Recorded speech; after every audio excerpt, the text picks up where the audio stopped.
Kartais mums atrodo, kad jeigu gyvename su Dievu, viskas turėtų būti lengviau. Kad žmonės turėtų geriau suprast, priimt, palaikyt. Tačiau šiandien Jėzus sako labai aiškiai, jeigu pasaulis jūsų nekenčia, žinok, manęs jis nekentė pirmiau. Tai sunkus žodžiai. Ir jie yra sunkus todėl, kad mes norime būti priimti.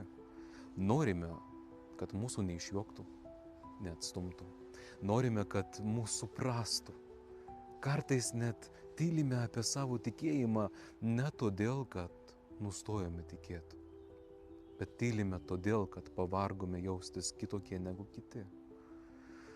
Šiandienos žodis primena, jog kartais žmogus, kuris gyvena tiesa, gyvena Kristumi, vien savo buvimu tampa nepatogus pasaulyje. Ne todėl, kad smerktų kitus, bet todėl, kad primena, jog galima gyventi kitaip, gyventi sąžiningai ir skaisčiai, tikint, atleidžiant ir mylint net savo priešus. Jėzus niekada nežadėjo mokiniams patogaus gyvenimo. Jis nežadėjo, kad visi jiems plos ir pasitiks juos kaip išganytojus. Jis pažadėjo kai ką daugiau, kad niekada nepaliks jų vienų, net sunkumuose. Ir gal didžiausia pagunda, su kuria susiduriu aš ir tu, šiandien yra gyventi tyliai, prisitaikant prie pasaulio. Ir toks gyvenimas yra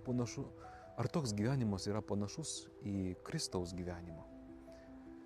Jeigu nori sekti Jėzumi, tau tai kainuos reputacija, bus nesupratimų ir ginčų, galbūt netgi jausi gilią vienatvę.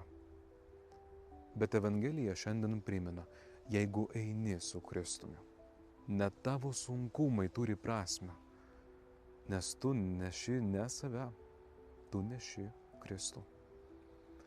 Ir gal klausimas šiandien apsvarstymui, apmąstymui, jeigu nori, būtų toksai.